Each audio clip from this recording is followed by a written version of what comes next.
Bonjour Duncan, Bonjour Franck. merci de m'accorder ce petit entretien. Est-ce que tu pourrais te présenter pour celles et ceux qui ne te connaissent pas? Eh bien, Duncan, benveniste. Je suis un être humain français. À- je suis attaché un peu à la thérapeutique puisque je suis soignant depuis un bon moment maintenant. Je suis diététicien et, euh, et voilà, diététicien. Ok, et alors est-ce que tu pourrais nous partager des moments clés de ton existence? Comment tu es devenu diététicien? Pourquoi est-ce que ça t'a touché spécifiquement ce travail? Est-ce que tu pourrais nous partager un peu, on pourrait dire, de pause consciente, des moments dans ta vie où tu as eu des changements de cap, des prises de conscience? Des moments clés un petit peu de mon existence qui ont pu faire bouger certaines choses. Je vais peut-être être un peu confus dans ce que je vais dire, mais globalement, je vais remonter à l'enfance. Moi, j'ai eu la chance d'avoir une éducation, une ouverture, une curiosité énorme autour de l'alimentation, où j'ai grandi dans une culture culinaire qui pouvait être à la fois méditerranéenne, à la fois française, à la fois marocaine, à la fois créole et asiatique. J'ai vraiment eu cette chance de pouvoir avoir cette ouverture et comprendre que par l'alimentation, il y avait différentes cultures, différents univers. Et ça, c'était vraiment très important pour moi. J'ai toujours eu du coup un amour pour la nourriture.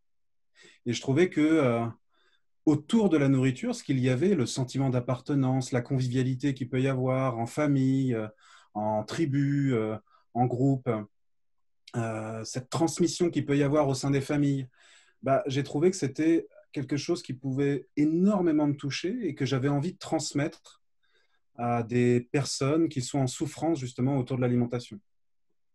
Et donc, si je refais un petit peu mon parcours, euh, bah, j'étais un peu perdu, moi, au collège, lycée, j'étais un peu déprimé. Je savais pas trop, j'étais comme si j'étais à côté de moi-même, comme beaucoup d'ados, hein.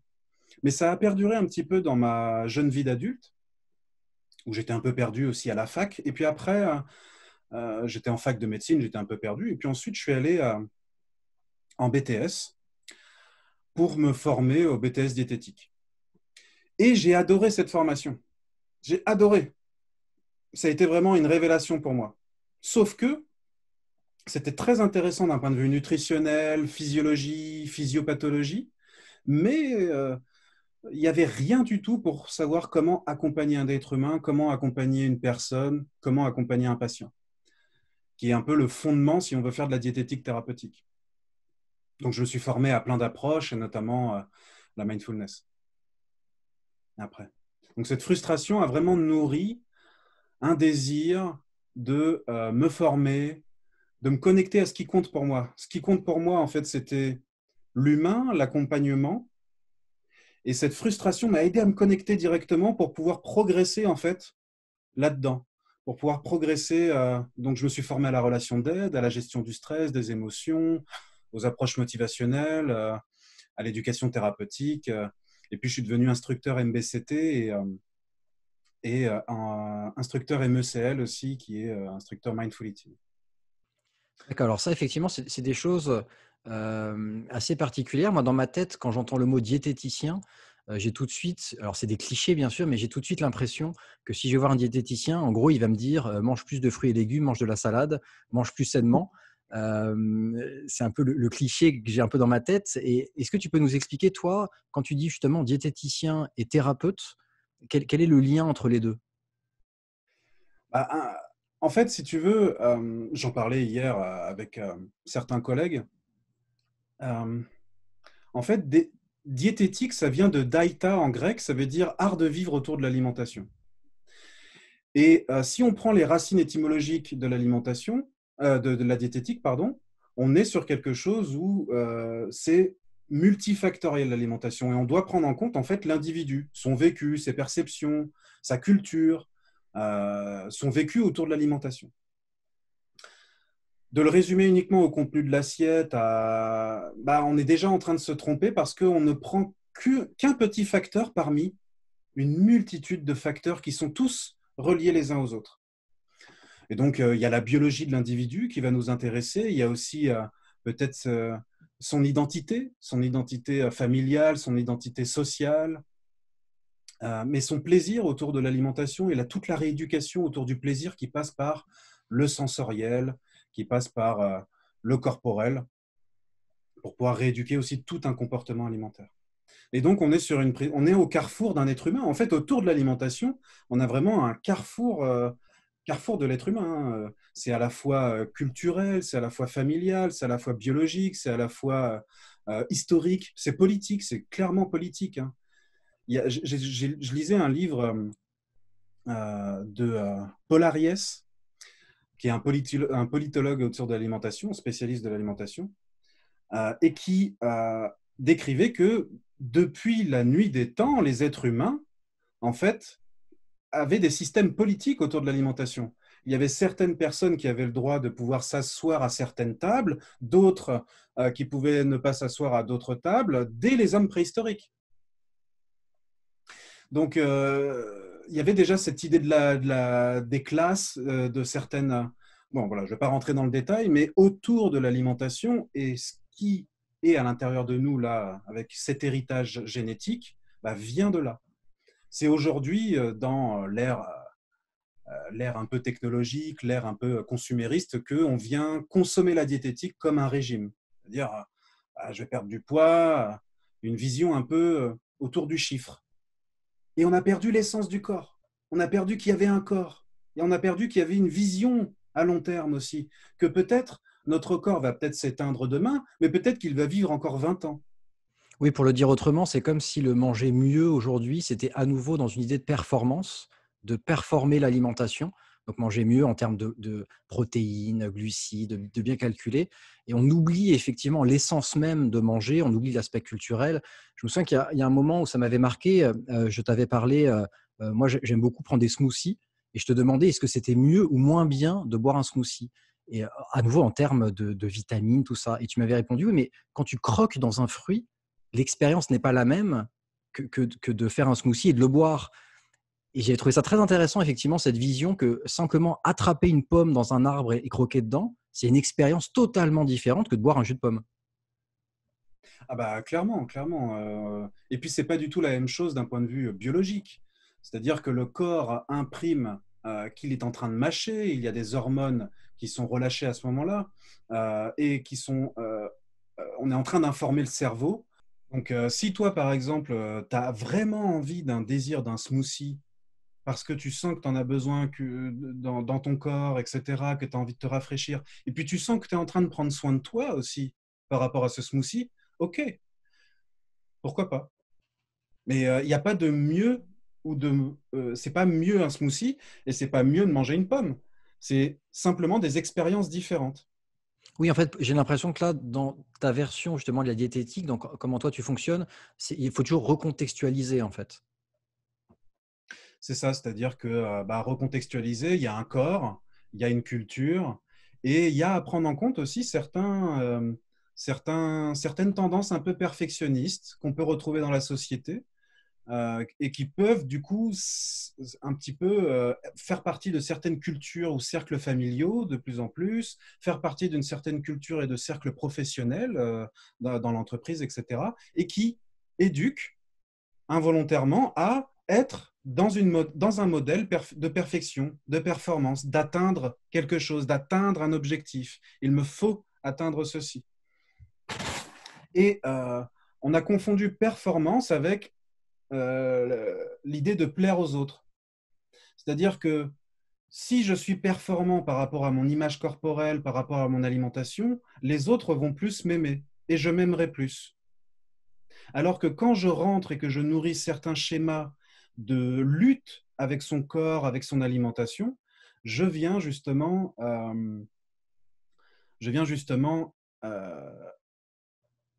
être dans quelque chose où on est plus de l'ordre de la guerre plutôt que de pacifier, de l'ordre de l'amour ou de la compassion avec soi-même. Dans cette idée de la thérapie et de la diététique, il y a une idée de se réapproprier la nourriture et de reprendre du plaisir à manger, mais sans que ça soit un plaisir du coup qui soit un plaisir, on pourrait dire névrotique, bah, j'ai envie de manger des bonbons, j'ai envie d'aller au McDo, j'ai envie d'avoir un maximum de sucre pour que ça me fasse du bien. Parce qu'effectivement, généralement, quand on parle de diététique, il y a un côté, OK, je vais devoir me mesurer, faire attention. Il y a très souvent une image un peu austère de la diététique. Alors oui, en fait, si tu fais par exemple un sondage dans la rue à 10 personnes, tu leur dis le mot diététique, qu'est-ce qui vous vient spontanément quand je vous dis le mot diététique? Bah, je ne serais pas surpris d'entendre le mot régime, fruits et légumes, perte du poids, santé. Euh, Sauf que quand on s'intéresse vraiment au comportement alimentaire, au rapport au corps, eh ben, cette image de la diététique rend malade les gens autour de l'alimentation et crée encore plus de lutte et crée encore plus de prise de poids chez les personnes qui souffrent d'obésité. C'est tout à fait stabilisé aujourd'hui d'un point de vue recherche. Les études montrent que plus on rentre dans des régimes alimentaires restrictifs, plus on risque d'avoir un effet yo-yo. C'est-à-dire qu'on va perdre du poids dans un premier temps. Vision court-termiste, ah bah ça marche, je perds du poids. C'est les régimes éduquent à la vision court-termiste. Sauf que si on ouvre un peu plus à une vision un peu plus à long terme, eh ben, il y a dans 100% des cas une reprise de poids avec beaucoup de souffrance, avec beaucoup de culpabilité, avec beaucoup de perte de confiance en soi autour de son corps. Pourquoi? Quels sont les mécanismes des régimes? Les régimes, je parle restrictifs, hein, pas les régimes alimentaires, culturels ou éthiques par rapport à ne pas manger d'animaux, de choses comme ça. Les régimes restrictifs de diminuer les calories, on est dans un raisonnement qui est mental. On a complètement oublié le corps, coupé du corps. C'est une tête qui se balade et on éduque les gens à être juste des têtes. Et on les culpabilise en disant mais vous manquez de volonté. C'est parce que vous manquez de volonté. Eh Et on bien, infantilise, en fait, on peut dire aussi, ouais. oui, oui, D'ailleurs, ce que j'aime beaucoup moi, dans cette idée du court-termiste, c'est que d'ailleurs, la publicité qui va vendre ce genre de régime, on va prendre des témoignages de gens qui viennent de terminer le régime. Donc forcément, on va avoir des témoignages de gens contents. Donc il y a une espèce de biais parce qu'on ne va pas interroger des gens 2 ans, 3 ans, 5 ans après. c'est tout à fait ça. C'est pour ça que par rapport à la science et aux études, les résultats, il nous faut toujours penser la science, penser les résultats, avec un esprit critique, avec une discussion. Il y a souvent une discussion dans les articles scientifiques où ils amènent à évoquer certaines dérives ou certaines choses, ou certaines choses à aller explorer après.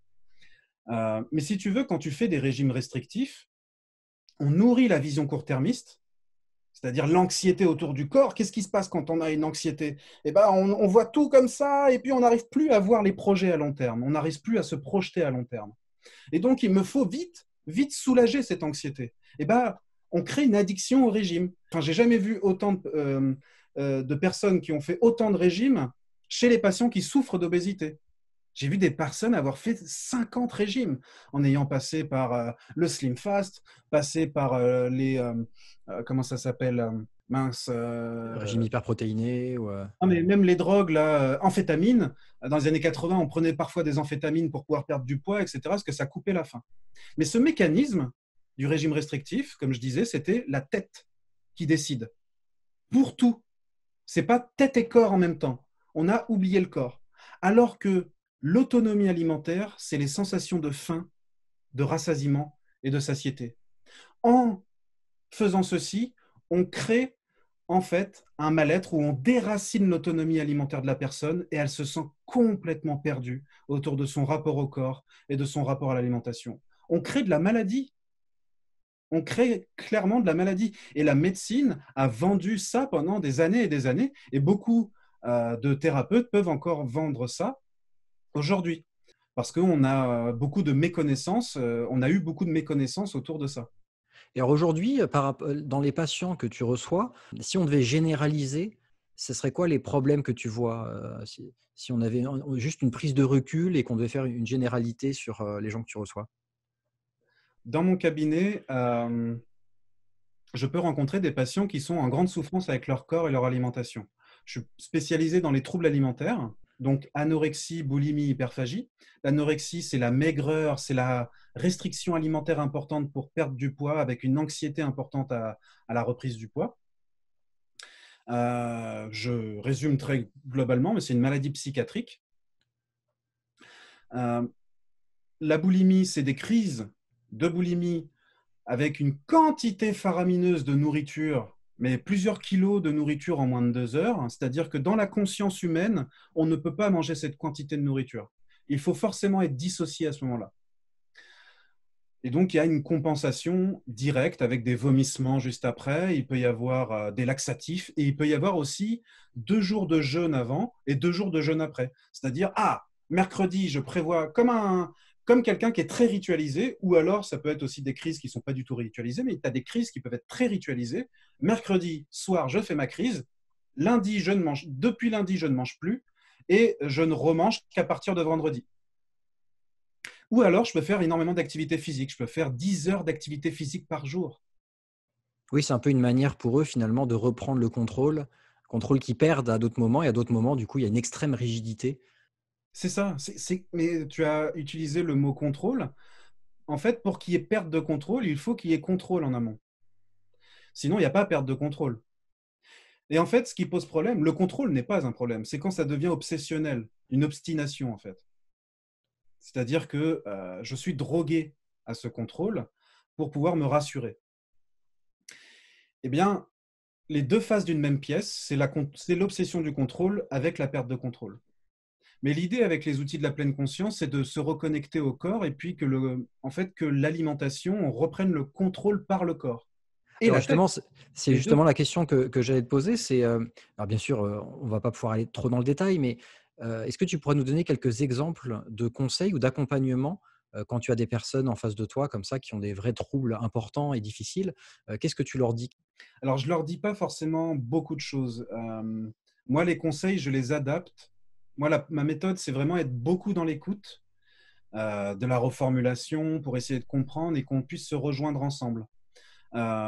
Beaucoup d'accueil des émotions aussi pour pouvoir créer des endroits où ils se sentent sécurisés pour pouvoir exprimer des émotions et pouvoir du coup en faire certains deuils de certaines émotions. Et puis s'entraîner à pouvoir les reconnaître ensuite dans leur vie en général. Le seul conseil que je pourrais donner, c'est de nourrir son corps. C'est que le vivant impose le fait qu'on a un corps à nourrir. Qu'on soit un petit chat, qu'on soit un chien, qu'on soit Franck ou Duncan ou quelqu'un d'autre, on a un corps. Ce qui s'impose à nous, c'est qu'il est nécessaire de le nourrir. C'est la seule règle qu'on puisse avoir. C'est en cela qu'il faut être vigilant avec les outils de la pleine conscience. Elle est contre-indiquée, cette pratique, avec les patients qui souffrent de troubles alimentaires en aigu. C'est-à-dire que ce n'est pas le moment de travailler certains outils de pleine conscience avec des patients en grande souffrance autour de leur rapport au corps. Mais s'ils ont évolué, qu'il y a une psychothérapie en même temps à côté, qu'ils ont repris du poids et qu'ils reprennent de façon fonctionnelle ce qui se passe dans le corps, eh ben, on peut commencer à utiliser des outils de rééducation pour prévenir un peu les rechutes, justement. Parce que qu'est-ce qui se passe chez les patients qui souffrent de troubles alimentaires en aigu? Les perceptions de faim et de satiété, de rassasiement, c'est de la science-fiction tout ça. C'est quelque chose qui n'est probablement pas encore accessible. Donc ce n'est pas le moment de travailler ça. Si on travaille ça, on risque de majorer les symptômes. Donc, le seul conseil que je pourrais avoir, au-delà des perceptions qui est au-dessus de nous, c'est le vivant. On a un corps à nourrir et ça s'impose à nous. C'est la seule règle. Ce qui relie beaucoup les outils de la pleine conscience, parce que qu'est-ce que c'est la pleine conscience? C'est juste être présent au vivant à l'intérieur de nous. Donc, c'est une métaphore qu'on peut avoir autour de l'alimentation très forte. Et ce qui est fort dans cette idée aussi, c'est qu'on peut avoir une espèce de notion de prendre soin de quelqu'un. C'est comme si moi je me dissociais, je me dis: «Bon, bah, OK, même si ma personnalité, il y a une souffrance, je dois prendre soin de mon véhicule, de mon corps et donc c'est important que je nourrisse ce corps». Donc il y a aussi, on pourrait dire, je ne sais pas si le mot est un peu fort, mais une reconnexion à l'amour qu'on peut avoir de son propre corps, en fait. Moi, je pense que c'est pas du tout un mot fort. C'est-à-dire que quand on est en train, dans une intention, quand on développe cette intention de prendre soin de soi au niveau du corps, et que on le fait par nourrir convenablement ce corps, en le respectant, en respectant ses besoins, etc. Bon, ça demande de bien rééduquer la personne autour de bien percevoir les besoins. Il y en est dans un amour de soi. On est complètement dans un amour de soi et on le voit, les personnes qui arrivent à faire ça d'un point de vue comportement alimentaire témoignent d'une compassion pour eux-mêmes ou d'un amour de soi, peu importe les écoles de psychologie cognitive. Euh, on reconnecte à une estime de soi, on va dire, un peu plus grande, une confiance en soi un peu plus grande. Merci pour toutes ces explications. Alors du coup, ce que je trouve intéressant dans cette discussion, c'est qu'on est parti de la diététique et puis on a touché un peu à la politique, on a touché un peu au social. Tu as parlé aussi de la mindfulness. Donc dans ton parcours, il y a eu beaucoup de rencontres, il y a eu beaucoup d'approches différentes. Est-ce qu'il y a des rencontres qui ont été importantes pour toi? Est-ce qu'il y a des livres qui ont compté pour toi? Alors oui, les rencontres très importantes, moi, c'est surtout des professeurs. J'ai eu beaucoup de professeurs qui, parce que tu sais, quand j'étais ado, au collège, au lycée, c'était un peu difficile pour moi, j'étais un peu déprimé et je pouvais me raccrocher à certains professeurs qui étaient dans un engagement avec de vraies valeurs, etc. Et je pense qu'en cela, l'école est vraiment très importante pour l'avenir bien sûr des enfants. Eh bien, certains professeurs m'ont aidé à m'intéresser à leur matière, m'ont aidé à m'intéresser au monde, m'ont aidé à me connecter, à ne pas me marginaliser trop, en fait, pour pas trop me couper du monde. Euh, et ça a été au collège-lycée, mais simultanément aussi un professeur de karaté, Mati, il s'appelle. Euh, je me rappelle que j'étais tellement intéressé par ce professeur que j'ai pu progresser assez rapidement dans le karaté quand j'avais entre 13 et 16 ans, quelque chose comme ça. J'ai pu beaucoup progresser dans le karaté assez rapidement et puis m'intéresser aux outils un peu d'attention. Parce qu'il y avait des moments où on était présent à son corps. Quand on fait des katas, il nous faut être présent à notre posture, etc. Comme dans le yoga, on peut avoir cette présence à notre posture, etc. Même si dans le yoga, on développe un peu plus la présence à la respiration, etc. Il y avait cette connexion. J'avais cette intention de faire ce karaté parce que mon frère en avait fait. Donc, je m'étais dit, tiens, je vais en faire. Et puis ensuite, j'ai découvert, en partant d'une intention, j'ai découvert qu'il y avait une part de moi, j'ai rencontré une part de moi. Et en fait, si on fait un petit peu rétrospectivement toute ma vie, toutes les rencontres m'ont aidé à rencontrer une part de moi. C'est comme si je rencontrais une part de moi nouvelle et que ça me transformait. Par exemple, plus récemment, j'ai rencontré, par exemple, 3 professeurs vraiment incroyables dans un master que j'ai fait autour de l'éducation thérapeutique du patient, qui est un processus pour aider le patient à se sentir plus fort avec sa maladie chronique, etc. Mais là, c'est d'un point de vue ingénierie dans le master. Et j'ai rencontré un professeur de médecine qui est un très grand pédagogue et qui a été dans une reconnaissance envers moi et dans une très structurant, parce que je peux être à droite, à gauche sur 15 000 trucs, il a été très structurant pour moi. Ou un autre professeur de psychopédagogie de l'apprentissage en santé, qui a été mais d'une reconnaissance. Il faisait des one-man shows. 75 ans, le monsieur, professeur émérite. Il a travaillé avec les équipes de Skinner, avec ceux qui sont comportementalistes comprennent qui c'est Skinner, etc. Et d'une reconnaissance, d'un temps pris par rapport à des travaux que j'ai pu faire, des échanges, on sent que la pédagogie est en soi peut-être thérapeutique par cette reconnaissance où l'être peut advenir en fait. C'est intéressant de voir que éducation, ça vient de eduxere et ça veut dire tirer hors de, faire advenir. Alors dans ce que tu dis aussi, j'entends beaucoup, moi, dans ta manière de parler, dans ton ton, une sorte de passion, quelque chose qui t'anime. Et j'ai l'impression que tous ces gens que tu as rencontrés, c'était eux-mêmes des gens passionnés. Et est-ce que justement, même dans cette reconnaissance, si moi je suis passionné par quelque chose, que je rencontre quelqu'un de passionné, automatiquement, je reconnais cette passion chez lui. Est-ce que pour toi, il y a une forme de moteur derrière cette passion? Je pense vraiment que cette passion est rattaché à une valeur qui est l'altruisme, dans le sens où quand tu peux dégager cette posture, cette passion, pour certaines personnes, les aider ça peut énormément les aider à pouvoir incarner ce type de valeur pour pouvoir transmettre aussi. Et donc oui, cette passion est vraiment, c'est de la compassion pour l'autre en fait. C'est de la compassion pour l'autre d'avoir cette passion-là, d'être, Oui, ne c'est-à-dire que pas. quand tu aimes quelque chose et que cette chose te fait du bien, tu as envie de la partager aux autres, en fait. Tu as envie que du coup, cette chose fasse du bien aux autres. Et là, j'ai un peu l'impression que c'est ta vision par rapport à l'alimentation. Toi, tu as une passion pour l'alimentation et qui devient du coup ta casquette de thérapeute. Et comme c'est une passion chez toi, bah, si quelqu'un arrive en souffrance par rapport à l'alimentation, toi, forcément, ça va te toucher. D'où l'altruisme, le souhait d'aider la personne par rapport à son alimentation, puisque toi, comme c'est quelque chose qui te touche énormément, tu as envie d'aider cette personne. En fait, l'aide devient naturelle finalement. Complètement. Mais par contre, il faut être vigilant quand on rentre dans ces schémas-là, de ne pas être dans une surpersonnalisation de l'autre. C'est-à-dire que certes, moi, ça me touche l'alimentation, mais je sais que l'autre n'est pas moi. Donc j'ai un profond respect et j'essaye justement de prendre conscience de mes schémas. Et les outils de la pleine conscience, hein, il y a des études qui le montrent, permettent de détecter un peu, augmente la conscience métacognitive. Et donc, la métacognition, c'est les fonctionnements mentaux, comment on fonctionne.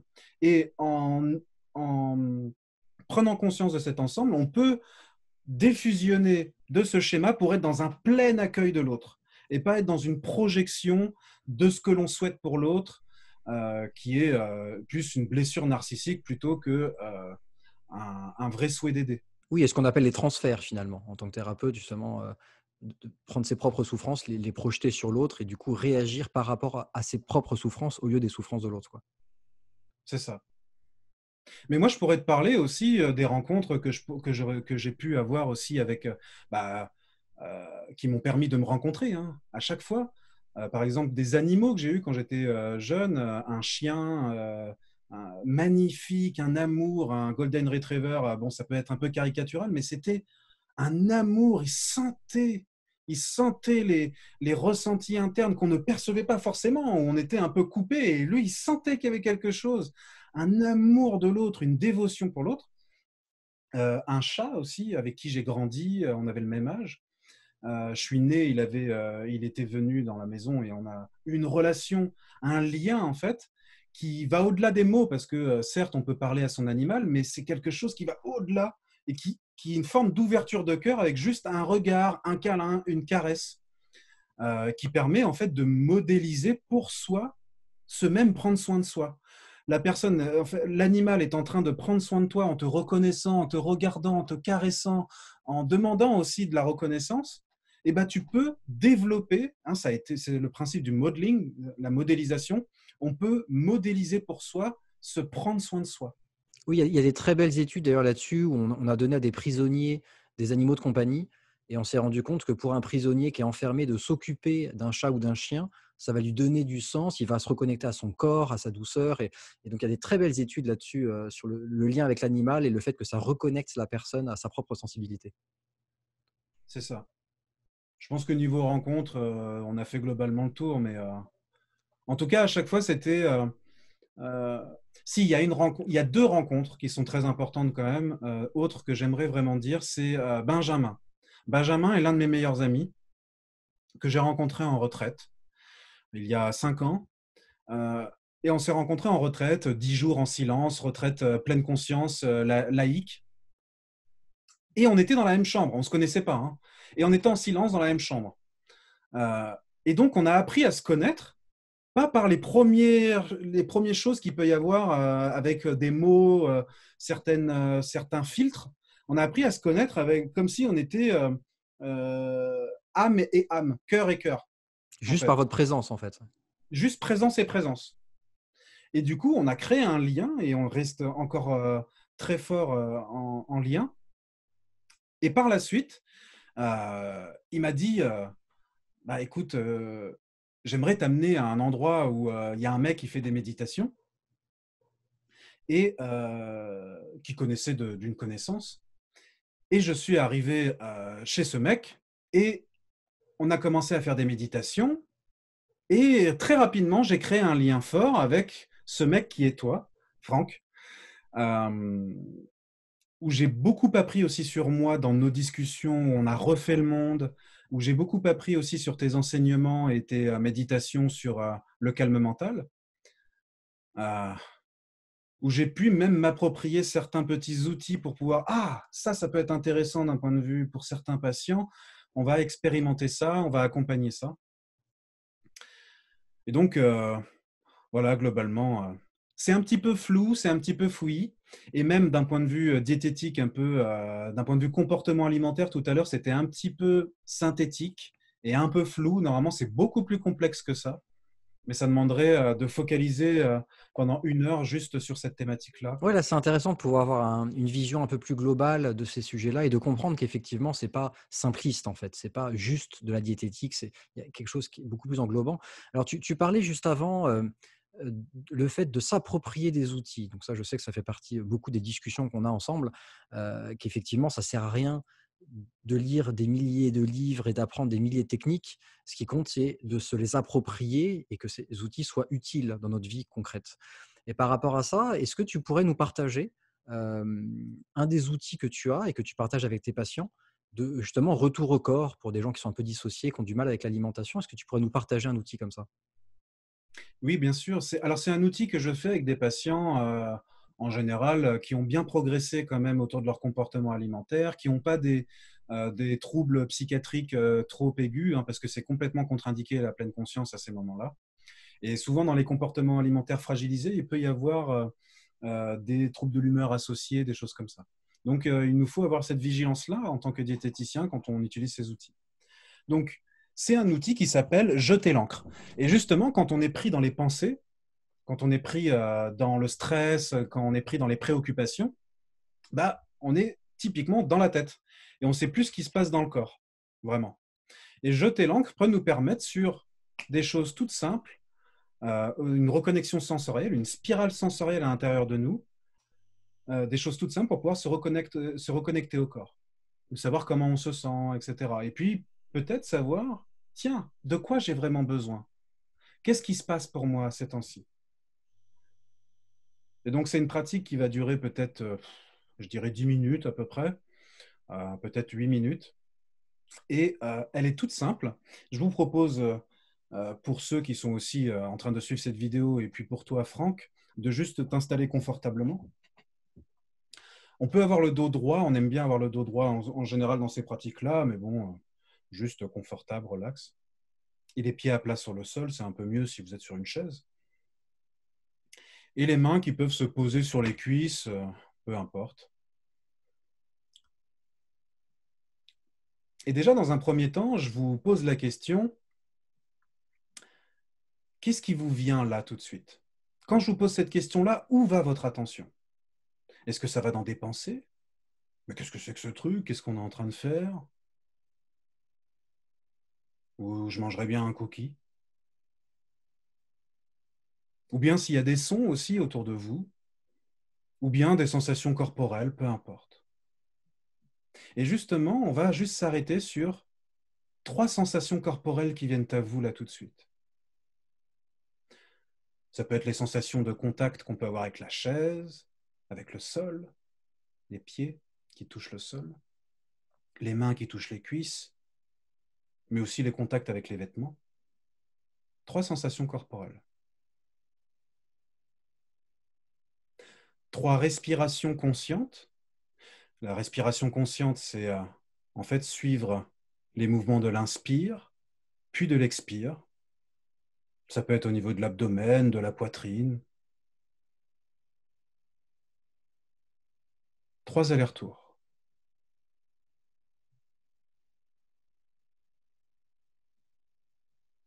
On peut, si on le souhaite, prendre une très belle inspiration.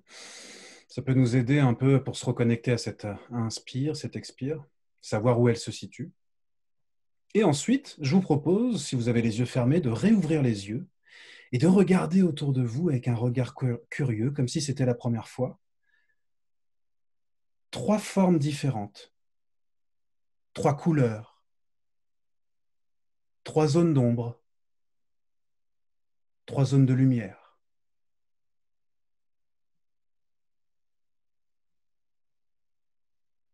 3 sons qui viennent à vous.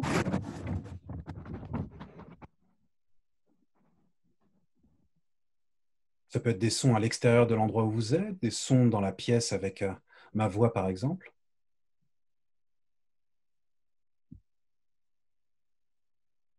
Une ou plusieurs odeurs. Il y a toujours une odeur dans une pièce.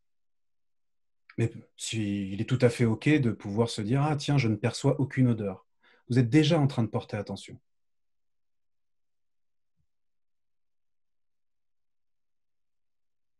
Puis on va porter attention un petit peu sur ce qui se passe au niveau de la mâchoire. Est-ce que cette mâchoire, elle est plutôt relâchée, plutôt serrée? Et l'entrée de la bouche? Est-ce que les lèvres se touchent? Puis on peut continuer notre petit chemin comme si on pouvait aller à l'intérieur de la bouche. Là, la position de la langue, là tout de suite, qu'est-ce qui se passe? L'humidité dans la bouche, est-ce que c'est sec? Est-ce que c'est humide? Est-ce que c'est chaud? Est-ce que c'est froid? Et on peut s'amuser, si on le souhaite, avec notre langue, à faire le contour de nos dents, à vraiment sentir la texture, à vraiment sentir leur forme, à vraiment sentir comme si on pouvait faire un moulage de ses dents. Même si on grimace, on peut s'amuser à grimacer pendant qu'on fait ça. De sentir qu'il y a certaines dents un peu plus lisses, d'autres un peu plus rugueuses, d'autres un peu plus tranchantes. Le devant des dents, le derrière, les dents du haut et les dents du bas.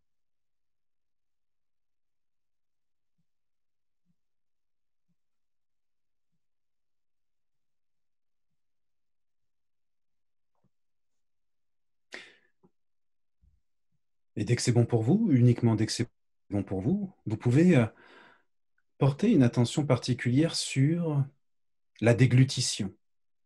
De voir qu'est-ce que ça fait de déglutir votre salive là tout de suite.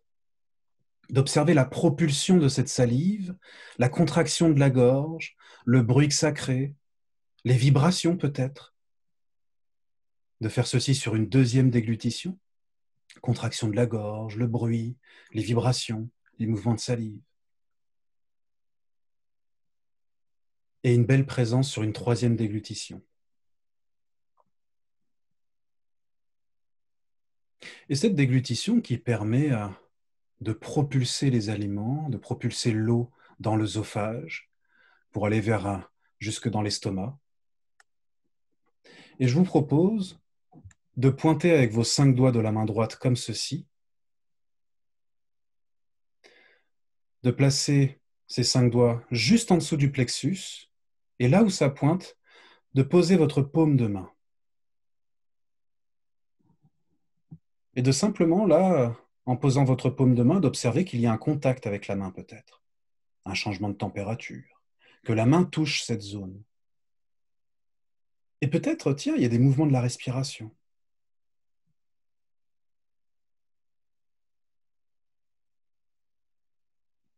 Et l'idée va être de faire 5 respirations conscientes, d'accompagner l'inspire et l'expire dans cette zone, comme si on pouvait aller derrière la paume de la main.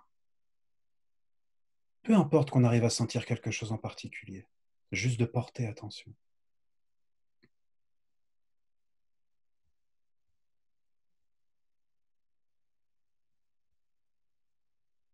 Comme si chaque inspire pouvait nous aider à plonger à l'intérieur.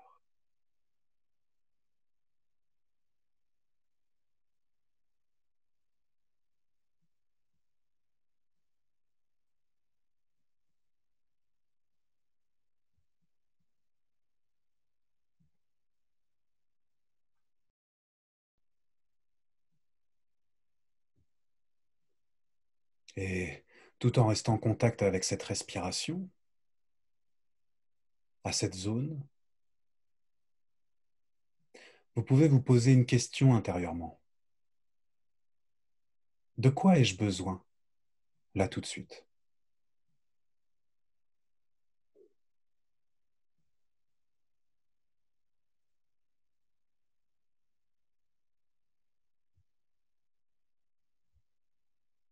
Et qu'est-ce que je pourrais faire pour me rapprocher de ce dont j'ai besoin dans la demi-heure, le reste de la journée, le reste de la semaine ou du mois, en contact avec cette respiration.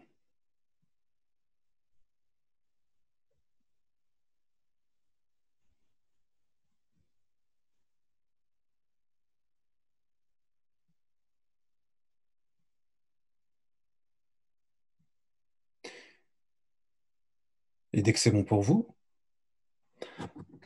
vous pouvez commencer à réouvrir les yeux si vous aviez les yeux fermés, ou vous reconnecter un peu au niveau sensoriel dans l'endroit où vous êtes. Donc voilà, c'est une petite expérience quand on est un peu pris dans les pensées, le stress, ou même quand on est cool, hein. Ça peut être une expérience intéressante qui peut être fait avant ou même pendant un repas. Hein, on a observé trois formes, trois couleurs, trois sons, des odeurs. On a observé ce qui se passait dans la bouche. On est allé à l'intérieur du corps. Mais ça peut être fait complètement en dehors des repas. C'est complètement libre. Merci Duncan pour cette pratique que je pense que je vais intégrer justement, m'approprier, même si tu m'as donné une envie de cookies du coup. Mais c'est une très belle pratique de retour au corps. Je comprends bien cette idée d'ancrage et de se reconnecter effectivement en même temps aux formes, en même temps à la vue, au sens de la vue, au sens de l'écoute, enfin, à tous les sens qu'on peut avoir. Donc c'est une très belle pratique de retour au corps. Merci beaucoup. Est-ce que tu aurais un mot de la fin? Est-ce que tu aurais envie de planter une graine chez les gens qui vont regarder cette vidéo? Est-ce que tu as un message à faire passer? Ah, peut-être d'essayer de nourrir son corps. Je pense que c'est l'une des plus belles choses qu'on peut faire autour de l'alimentation. Et ça se transmet indirectement aux autres autour de vous. Merci beaucoup Duncan. Effectivement, ça sera un beau projet de nourrir son corps et là en plus on est en confinement, donc on peut prendre le temps pour bien nourrir son corps. Oui. Un grand merci. Merci à toi, Franck. C'était très chouette.